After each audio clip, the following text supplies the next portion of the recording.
All right, this is the second part of 1.1, solving equations. And in this section, we are going to be solving and clearing fractions. On this first one, I'm going to go ahead and distribute the fraction through the parentheses. And when I do that, I have 1/4 times x is 1/4 x. 1/4 times 4 is 4 over 4, which is 1, minus 5. Then I have 1/3 times x is 1/3 x, and 1/3 times 6 is 6 over 3, which is a negative 2.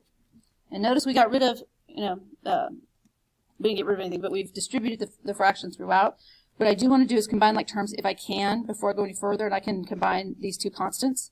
So I have 1/4 x minus 4 equals 1/3 x minus 2.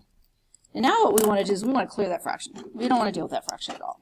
So I'm going to show you what I think is the simplest way to do it, and that's to multiply everything by the LCD, our lowest common denominator.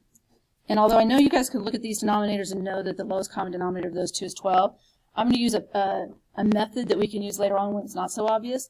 What you do is you label or list both of these denominators. So I have a 4 and a 3.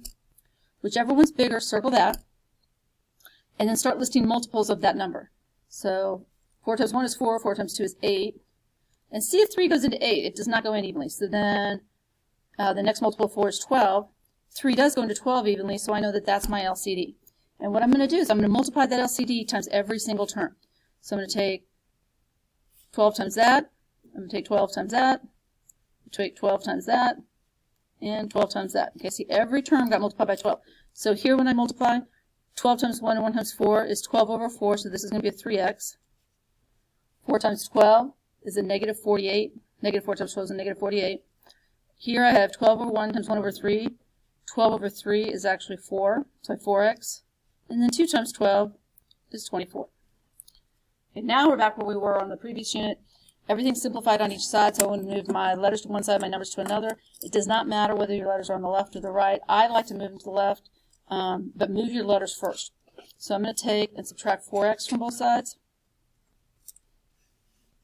And I have negative x, negative 1x minus 48 equals negative 24. And then I'm going to add 48 to both sides to get the numbers on the other side. So I have negative x equals a positive 24. And then that's like there's a negative 1 here, so I'm going to divide by a negative 1. And x equals 24. Okay, the next equation has rational expressions in it. And to deal with these rational expressions, again, I'm going to find my LCD. Okay, and remember to find our LCD, list both of your denominators. So I have a 5 and a 4. 5 is my biggest one, so that's the one I'm going to use multiples of. The next multiple of 5 is 10. And then we have 15. Okay, 4 doesn't go into 10. 4 doesn't go into 15. However, the next one's 20, and 4 does go into 20. So that's going to be our LCD. And I'm going to multiply everything by that LCD.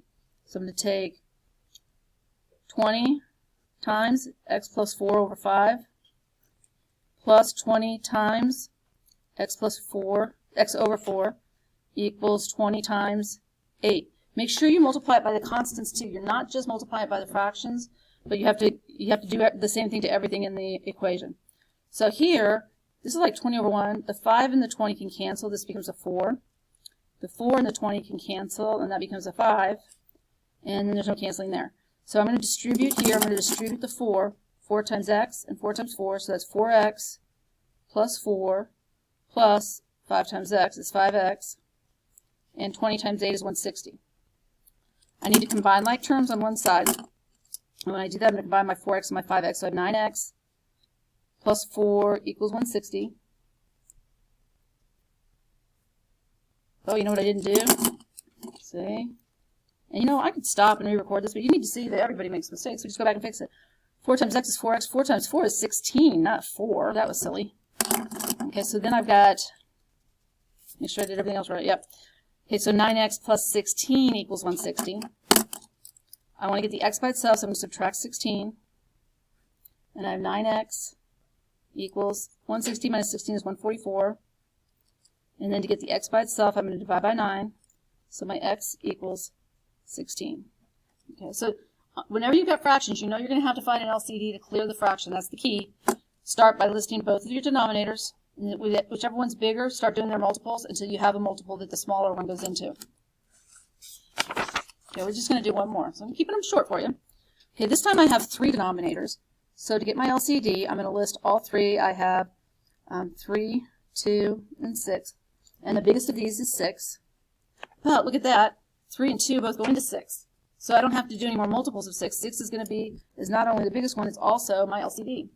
So I'm going to multiply 6 times all of these. So I'm going to take 6 times x plus 2 over 3 plus 6 times x plus 2, or x over 2, equals 6 times 5x. That's a 5, not 3. 5x over 6. Put these 6's over 1, and then they can cancel with the denominator. So 3 goes into 6 2 times, and then I'm going to distribute the 2. 2 times x is 2x. Don't forget the other one. 2 times 2 is 4. I forgot it last time. That's not a good thing. Okay, over here, the 6 and the 2 can reduce or simplify. 2 goes into 2 once. 2 goes into 6 3 times. So I have 3 times x, so that's plus 3x.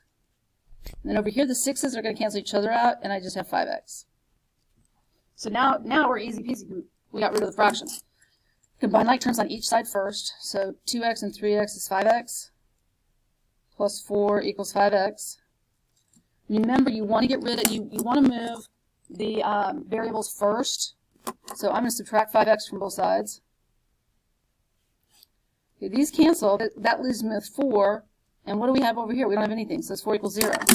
But, does 4 equal 0? No.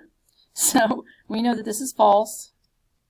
So my solution is that there is no solution. And that's all we have for 1.1.